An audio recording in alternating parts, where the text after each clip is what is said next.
El día de hoy vamos a hablar de la historia, pero no de los años 70, sino de comienzos de los 60, la década del 60, porque se dice que aquí vinieron nuestros padres, los fundadores, sin nada, porque no tenemos nada, lo haremos todo. Es uno de los primeros lemas de vida de Salvador. Pero es algo cierto, pero también no del todo. Las personas que vinieron a poblar este territorio tenían una rica experiencia social y política, cultural. Las personas que vinieron no eran una página en blanco, ya tenían una historia, algunos bastante lograda, con bastante reconocimiento, y eso ha hecho que Villa de Salvador sea una ciudad, una comunidad especial. Yo sé que algunos investigadores abordan la historia de Villa de Salvador desde la historia de las barriadas, el crecimiento demográfico de Lima, y es válido, tienen toda la razón, porque hubo una necesidad de vivienda. Pero ¿por qué Villa de Salvador no es igual a los otros barrios? ¿Qué hizo que esta comunidad sea tan especial? Por ello, vamos el día de hoy a conversar sobre algunos acontecimientos nacionales e internacionales que se dan en los años 60 y que para mí marcan los orígenes y lo que fue, y lo que es y lo que será Villa de Salvador. Comencemos por el año 58. El año 58, 62, se dan las luchas campesinas. Recordemos que muchos campesinos trabajaban la tierra del terrateniente, ¿no?, de los armonales, y a cambio recibían una pequeña porción para cultivar para su familia, para vender algo.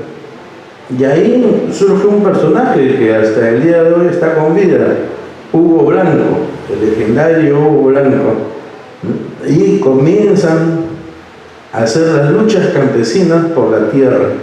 Junto a Hugo Blanco hay dos grandes que serían de Villa de Salvador: Antonio Aragón, reconocido a algunos como el ideólogo de la Cuaves, una persona muy activa en los años 70 principalmente, y que sería el primer vecino de Villa de Salvador en asumir democráticamente una responsabilidad, la primera autoridad política elegida democráticamente en Villa de Salvador, porque sería miembro de la constituyente, Antonio Aragón.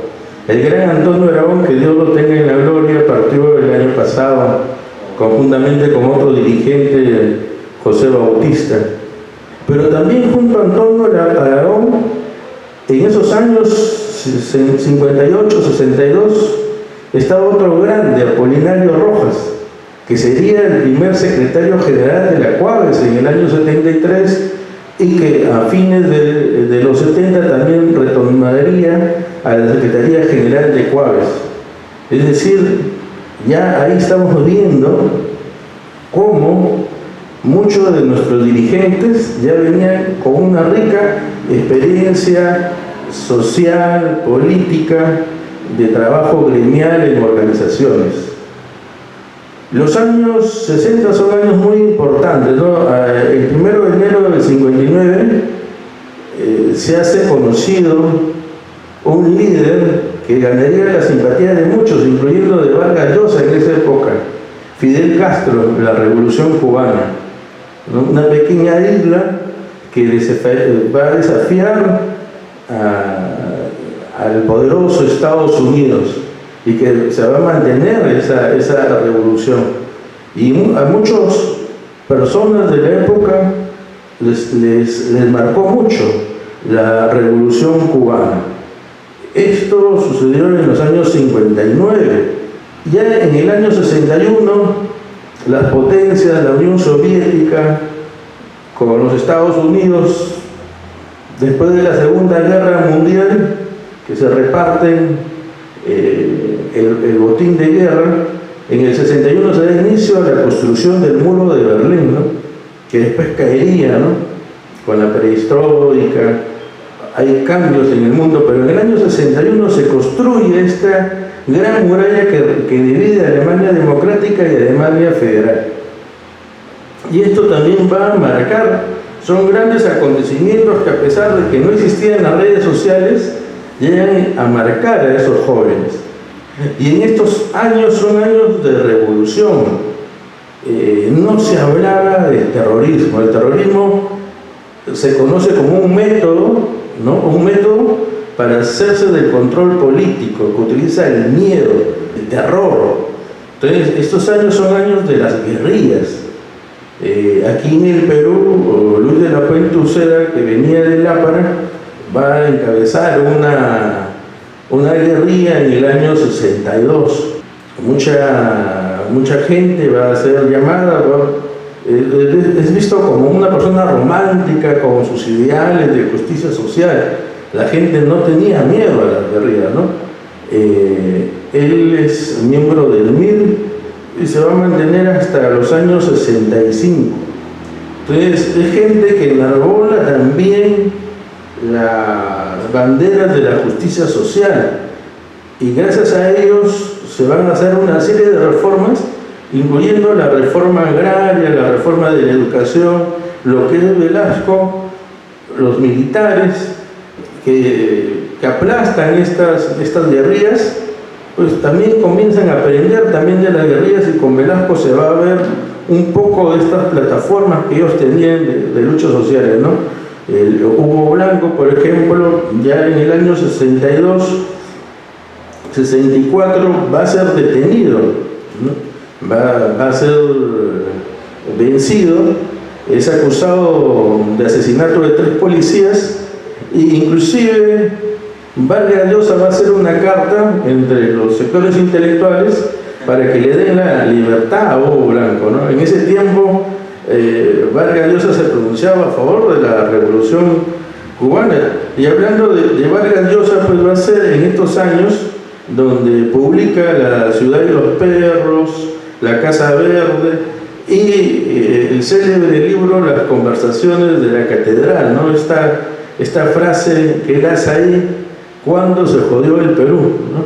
Que parece una frase que viene de los años 30, ¿no? Pero se da en los años 60, cuando todavía el joven literato Vargas Llosa simpatizaba con las posiciones de la izquierda. No se declaraba comunista ni socialista, pero sí era un hombre que respetaba, no tenía estas ideas liberales. En el 63, en este marco olor de revolución, de cambios, de efervescencia de la izquierda, en el año 63 se elabora el Plan de Lima Metropolitano, el Plan MEP. Un plan importante porque no se acostumbra en el Perú a planificar la ciudad ni nada, ¿no? Los planes son letra muerta. Sin embargo, el Plan MEP es un plan rector que ha regido Lima por más de 30 años casi. Y ahí se prevé como zona de expansión urbana lo que hoy se conoce como Lima Sur, este Plan MEP. Es importante porque ya antes del 71 ya se tenía pensado el desarrollo de la ciudad hacia Lima Sur, ¿no? De hecho que Villa María, San Juan de Miraflores se va a crear primero que Villa El Salvador, pero no logran impactar tanto como sería en el 71 Villa El Salvador.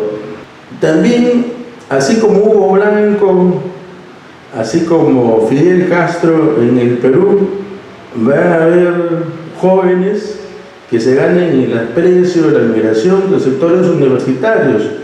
Uno de ellos es Javier Herao, este poeta que murió a los 21 años, escribió su poemario El Río, y muere pues en combate, ¿no? Él era guerrillero. Son atrapados y uno de sus compañeros le dispara a un policía, los persiguen y muere en enfrentamiento, ¿no? En el río. A los 21 años, una promesa de la literatura, ¿no? Pero como repito, en esos años, para la población diferenciaba lo que es una guerrilla, lo que es terrorismo. O sea, lo que vino a ser Sendero Luminoso aquí o el MRTA no tenía nada que ver con estas posiciones de izquierda que no asesinaban a civiles, pero sí enlutaban los hogares de la familia de los policías, ¿no? En el 66 ocurre una gran revolución que va a marcar mucho también la historia del Perú en los años 80. Mao Zedong en China inicia la revolución cultural, ¿no?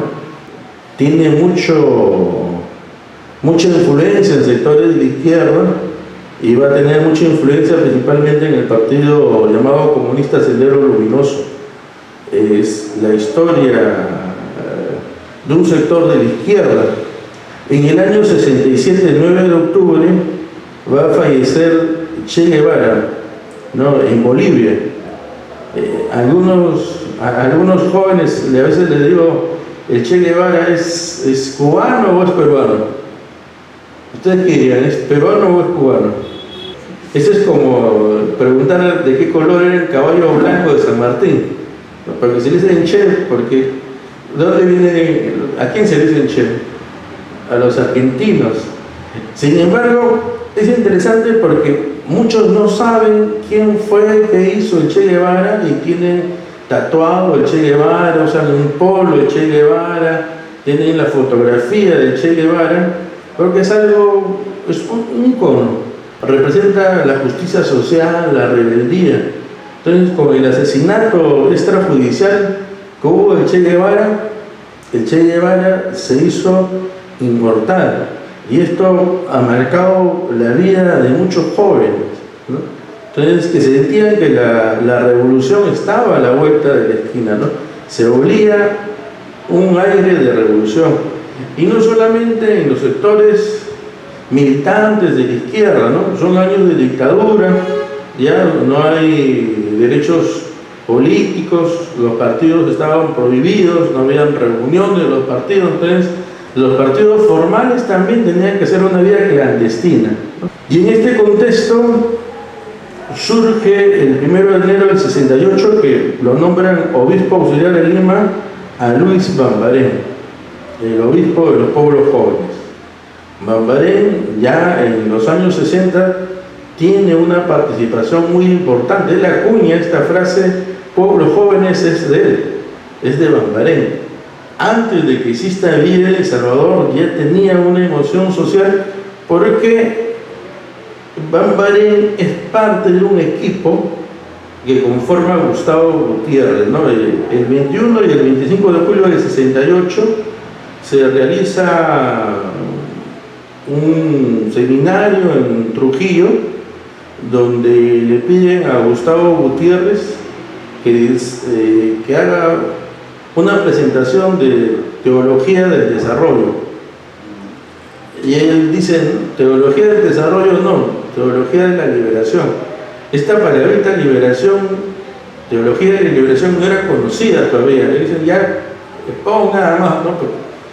Pone lo que sería en el 71 su libro La teología de la liberación, ¿no? Una iglesia comprometida con los pobres, pero no solamente comprometida con los pobres y denunciando la pobreza, sino las causas de la pobreza. Él dice, si hay pobres es porque algo está causando la pobreza. Y ahí esta parte es lo que no le gusta a mucha gente hasta el día de hoy, las causas de la pobreza. La teología de la liberación va a influenciar.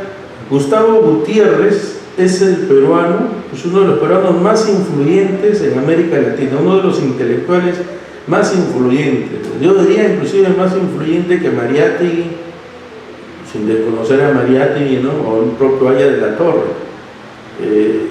Ha influenciado en mucha gente, no solamente en la comunidad cristiana, sino en la izquierda, y por eso, por el éxito de la teología de la liberación que ha sido tan perseguido. Pero Gutiérrez no está solo, Gutiérrez viene de Puebla, en México, del Concilio Vaticano II también viene, donde hay este llamado de que la iglesia tiene que acercarse a los pobres.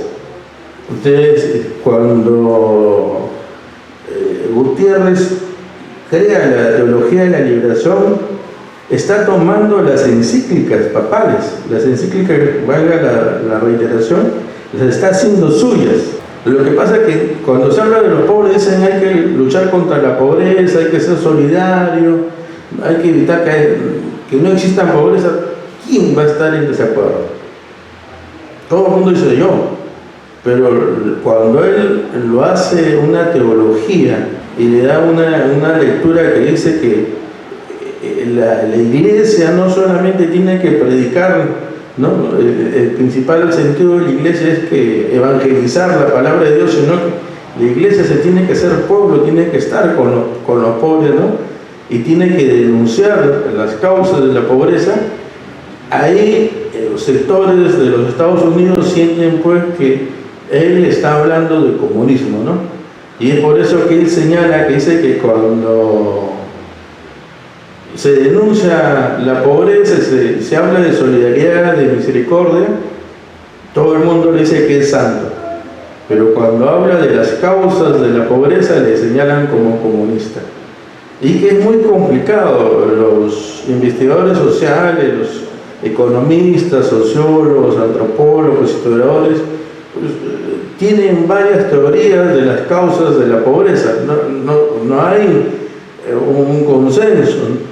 Y él llega a esta denuncia, ¿no? Romero, por ejemplo, es parte de esta iglesia de la liberación, ¿no? El monseñor Romero, que fue asesinado dando misa, ¿no? Entonces, es una iglesia comprometida y que es importante porque en los años 71 Bambarén va a oficiar, el 10 de mayo va a oficiar una misa del 71 ahí en Pamplona y va a ser apresado y va a ser liberado a las pocas horas. Si no hubiera habido ese acontecimiento, primero el asesinato de Heriberto Ramos el 5 de mayo y el encarcelamiento de Bambarén, difícilmente hubiera ocurrido el traslado a esta zona de aquí. Pero Bambarén no viene solo. Bambarén va a venir con un sector, así como sectores de la izquierda vinieron Apolinario, Aragón. Bambarén va a venir con un sector importante de profesores de la Católica, que son parte de la teología de la liberación, entre ellos Michel Ascueta. Michel Ascueta ya trabajaba con Bambarén antes del Pamplonazo. Él estaba en el 70 en el terremoto de Yungay.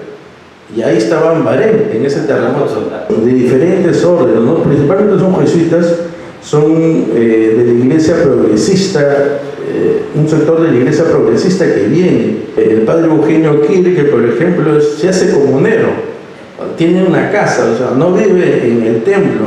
Normalmente, cuando recorremos el país, el sacerdote vive en la iglesia o vive en una casa de la iglesia. Pero él, Eugenio Kirke, vive en una casa de la comunidad, no es de la iglesia, es de él. Él es un vecino. Él se quiso hacer comunero en Villa El Salvador, ¿no? Entonces, es una iglesia que su principal misión no solamente es predicar el reino de los cielos, sino hacer que ese reino de los cielos exista desde ahorita en la tierra, donde dice todos los hombres son iguales, no solamente en el cielo, sino también acá en la tierra. Hay algunos que dicen, no, todos somos iguales, pero ya arriba, no, con papá Diosito ahí todos somos iguales. Ellos dicen, no, acá también todos somos iguales. Entonces, es importante porque este sector progresista de la iglesia va a venir, pero como vamos a ver más adelante,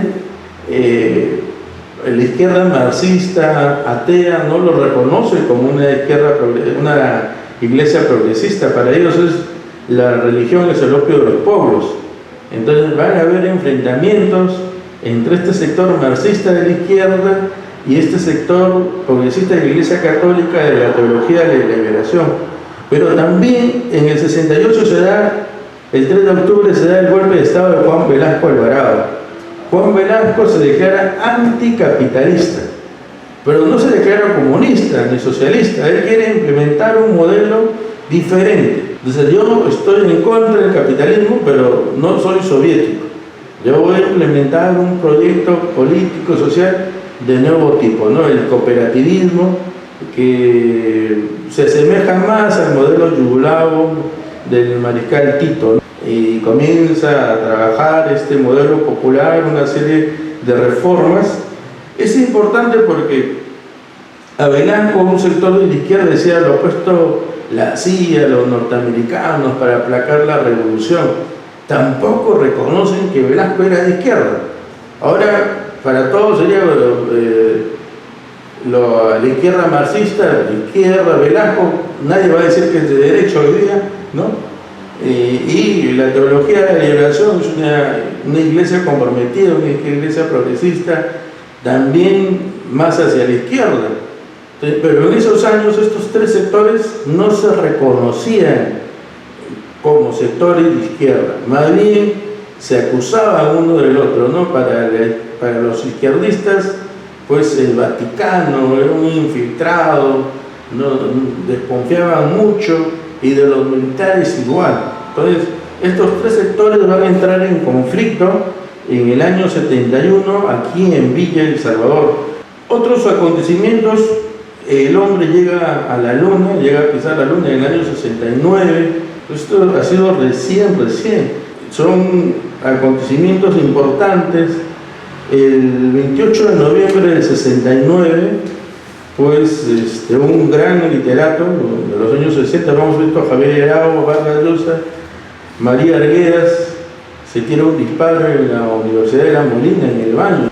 Era un hombre, un intelectual de primera línea, doctor, el grado de doctor tenía.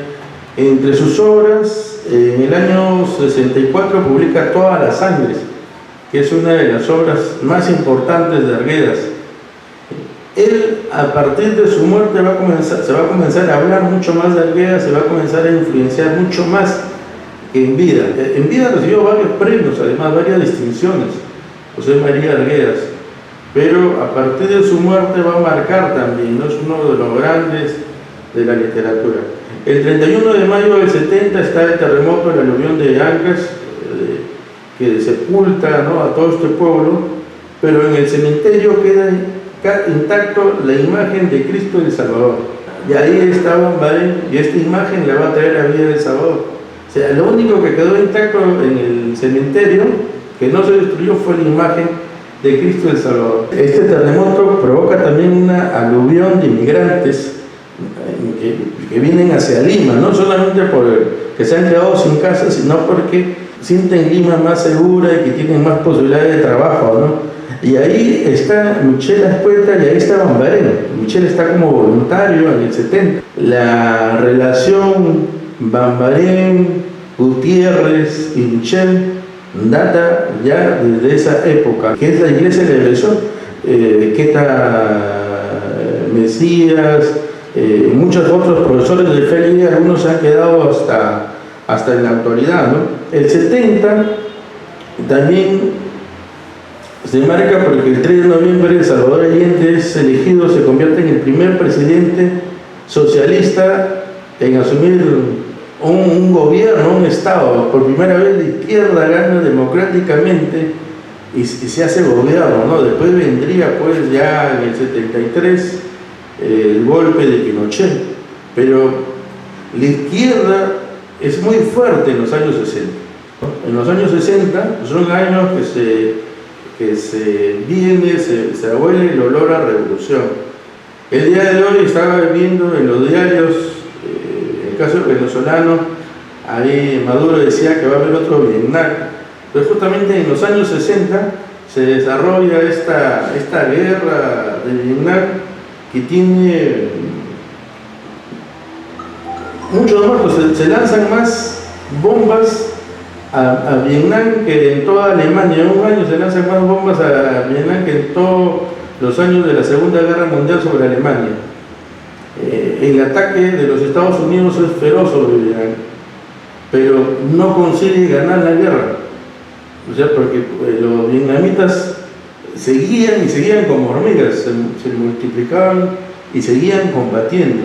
y al final una serie de protestas, ahí vienen los hippies, por ejemplo, en Estados Unidos, hagamos el amor y no la guerra, ahí viene la nueva ola, los Beatles, ¿no? Por ejemplo, salen ahí, toda esta ola viene de reclamos a partir de esta sensación de los norteamericanos que están perdiendo una guerra y que no la aceptan, además que es una guerra injusta. El imperio, la primera potencia, pierde una guerra, y esto impacta mucho, ¿no? Porque da la imagen internacional de que sí se le puede vencer a los Estados Unidos, ¿no? Y de hecho ellos se salen, ¿no? de Vietnam sin aceptar su derrota, pero ante el mundo entero han perdido. Es interesante, esto ocurre en los años 60, va a marcar mucho a los dirigentes, a los pobladores que van a venir aquí, ¿no? En el año 71 se hace la asamblea del BIC, y justo esta asamblea se desarrolla en mayo. Velasco buscaba los créditos internacionales, quería quedar bien con ellos, y cuando Bambarén es apresado por Artola, se hace todo un escándalo. Por primera vez se apresaba a un obispo en América Latina, y estuvo horas nada más, horas, y fueron bastantes, y tuvo que sacarlo del cargo. Después en un par de semanas salió Artola del cargo, ¿no? Es por esta asamblea también del BIC que va a influenciar mucho en la decisión que toma Velasco para generar lo que es Villa El Salvador, ¿no? Por último, ya en el 71, Gustavo Gutiérrez publica la Teología de la Liberación, publica el libro. Este que ya lo había expuesto en el año 58, lo publican en el mismo año que nace Villa El Salvador. Siempre ha sido sacerdote y ha trabajado como padre de una parroquia, la parroquia San Martín. Nunca ha ascendido a cargos importantes dentro de la Iglesia Católica, pero su desarrollo intelectual le ha dado esa presencia hasta el día de hoy. Bueno, él es premio Príncipe de Asturias, premio Meritoria de la Cultura. El Ministerio de Cultura también hace un par de años también lo ha distinguido al padre Gutiérrez. Tiene muchas distinciones nacionales e internacionales. Se publica la Teología de la Liberación, y esto que hemos narrado así rápidamente marcaría Villa El Salvador. En Villa El Salvador, ya en los años 70, se encuentran aquí estos tres grandes actores sociales y políticos. La izquierda que sentía el olor a revolución y a cambio, ¿no? Una izquierda marxista, una izquierda maoísta, mariateguista, trotskista, con todos los ismos de la izquierda, una izquierda dividida, pero de izquierda finalmente, que viene a Villa El Salvador con sus principales cuadros, ¿no? O sea, Bautista, por ejemplo, no viene porque tiene una necesidad de vivienda. Bautista era un comunicador. Apolinario, sin duda, necesitaba una casa, no tenía casa, pero su principal motivación de Apolinario era construir una ciudad, una sociedad diferente. Y eso es lo que le motivó a venir acá, igual que a Aragón, ¿no? Y a mucha gente, ¿no? Conversaba con el profesor Víctor Nicho, él había terminado recién la Universidad de San Marcos, y venía como voluntario acá y se quedó en Villa El Salvador, y así muchos profesionales. O sea, los que lo mueven principalmente a muchos dirigentes no es principalmente la necesidad de vivienda, sino la oportunidad de construir algo nuevo, y vienen con un proyecto político y social a implementarse aquí. La Teología de la Liberación, el sector de Gutiérrez, de Bambarén, ve como en buenos ojos esto, como la tierra prometida, nuestra gran oportunidad de formar algo nuevo. Comienzan a venir acá y a traer sus cuadros importantes, ¿no? O sea, se funda el primer colegio secundario Fe de Alegría, está la parroquia del primer sector, la Posta, la parroquia Santa Rosa, el colegio Santa Rosa, con las madres ahí, ¿no? Se quedaría Michelle Ascueta en lo que sería el colegio Santa Rosa, porque todas eran monjitas, todas eran mujeres, no habían pistas, tiendas, nada. Entonces las hermanas le dijeron a Bambarén: te vamos a apoyar con el colegio, vamos a hacer trabajo social, pero todas somos mujeres, pues. Entonces, si queremos salir de noche, necesitamos a alguien, no vamos a salir nosotras. Entonces, Bambarín ve ahí y está Michelle le dice, Michelle, ¿tú te puedes quedar? Michelle dice, ya. Y desde ahí se queda a vivir en Villa de Salvador, ¿no? Después va a tener su casa en lo que es ahora el Fe Alegría, donde construyen el Fe Alegría y se traslada al grupo 10 del tercer sector, donde está ahora, ¿no? Pero viene este sector de también hacer algo nuevo de la iglesia, con un proyecto religioso, político y social, a construir acá con sus ideas. Y el sector de Velasco, si bien sufría, estaba mal de salud, el sector velasquista, decimos, viene el sector más progresista de Velasco, había Salvador. Ellos plantean la construcción de la comunidad, la cooperativa integral autogestionaria, ¿no? En primer lugar, trabajan en los estatutos de la cooperativa, la presentan, pero en los conflictos que hay entre los tres sectores no hacen que se cambie el nombre por comunidad. Pero el sector velasquista es un sector importante, ¿no? La caja comunal no hubiera tenido el éxito que tuvo en los primeros años si no hubiera sido por Velasco, los grifos comunales también. O sea, Velasco promovió las empresas comunales, las difundía en los principales medios de comunicación de la época, ¿no? Le daba la asistencia técnica. Pero sin embargo estos tres sectores, iglesia progresista, izquierda marxista con todos los ismos que tiene, y los sectores velasquistas, se enfrascaron en una lucha por la economía política y social ya en los años 70. Y en los años 70, a partir de los años 75 con Bermúdez, va a comenzar a cambiar el mundo, el Perú. En los años 80, el retorno de la democracia hasta la fecha, y algunos amigos han quedado en los años 60 todavía, con sus buenas intenciones. Todo cambia. Nosotros todos los días cambiamos, a cada momento cambiamos, la vida es cambio, y el que se resiste al cambio, pues se queda, ¿no? Como camarón que se duerme, se lo lleva la corriente. Es importante los años 60, como repito, porque esto va a hacer que Villa Salvador sea diferente. Acá la gente no vino por construir su casita nada más, vino por construir un mundo nuevo.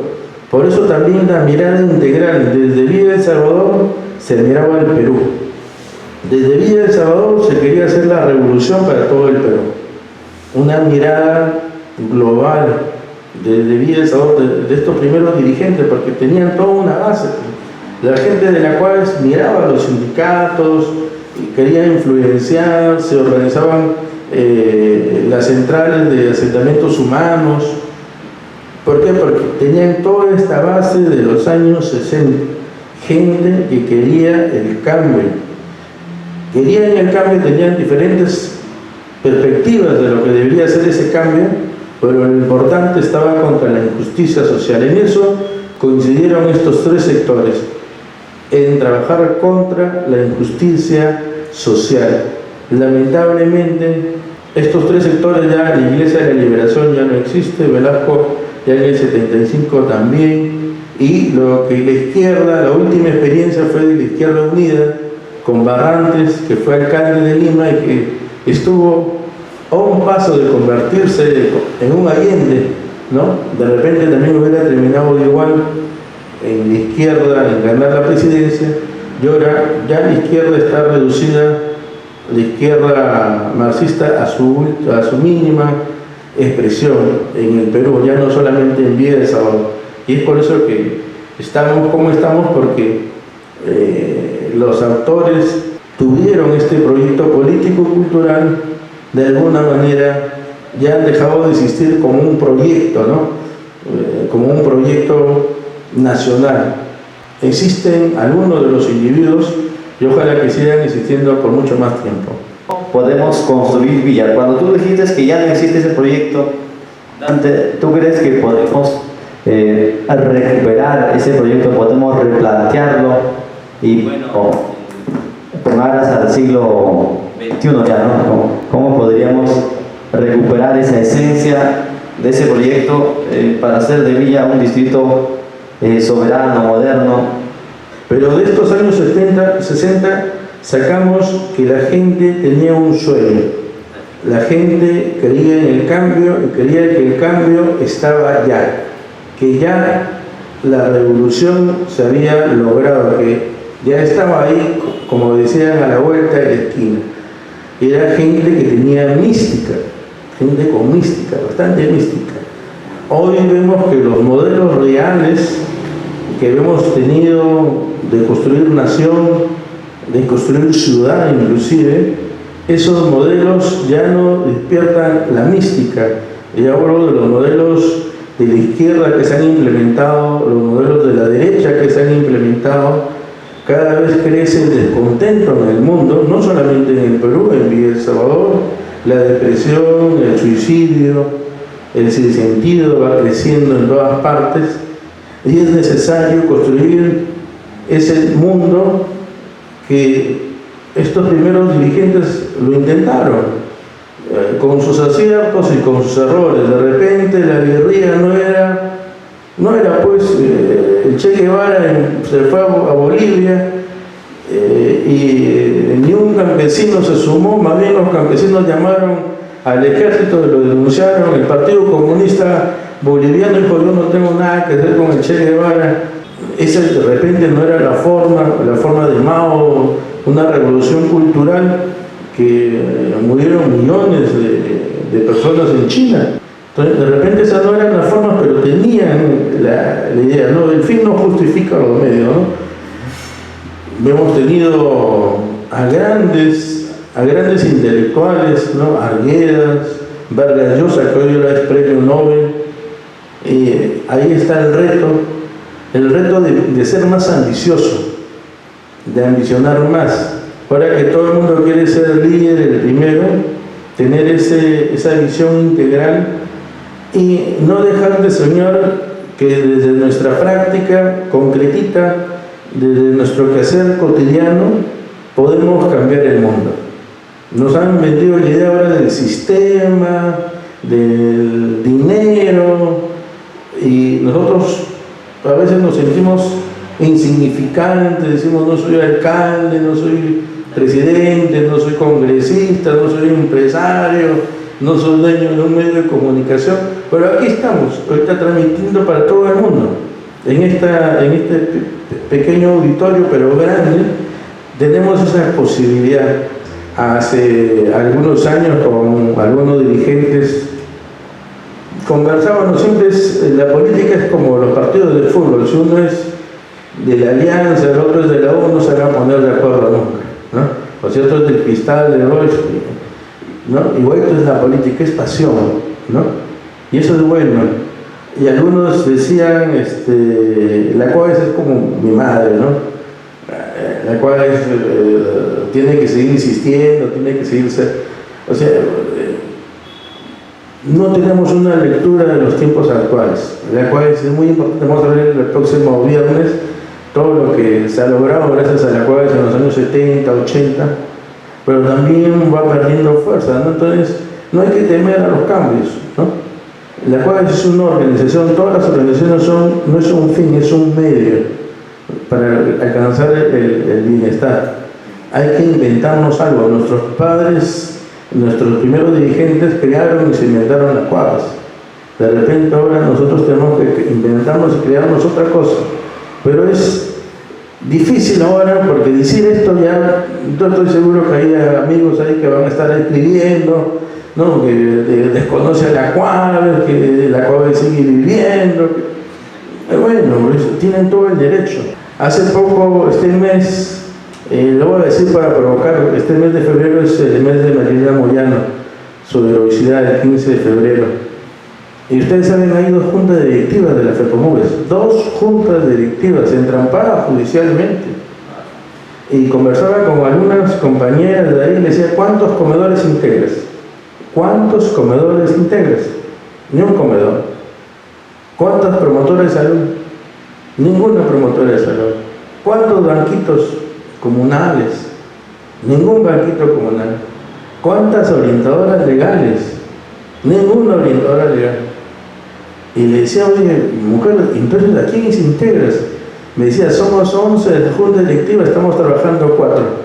O sea, eran 4 integrantes. Esa era la realidad de la Federación Popular de Mujeres de Villa El Salvador hoy en día. Y no es por hacer quedar mal a la federación, pero no podemos lograr el cambio desconociendo nuestra realidad. Se tiene que partir desde donde estamos hacia donde queremos ir. Es por eso que yo señalo que Villa El Salvador es un pueblo desorganizado.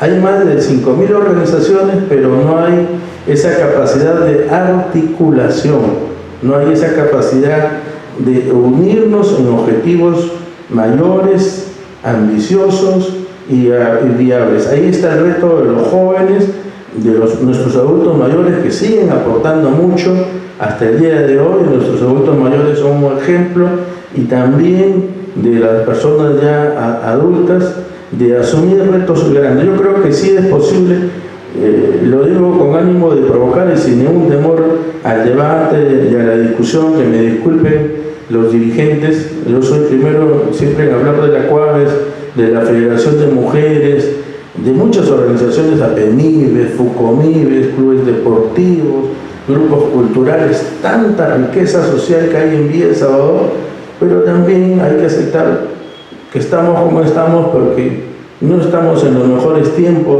de estas organizaciones. ¿Qué hacer para fortalecerla? Bueno, de repente animarnos a participar, ¿no? Las mujeres que se sientan tocadas por lo que ha dicho la FECOMUVES, intégrense a la FECOMUVES, ¿no?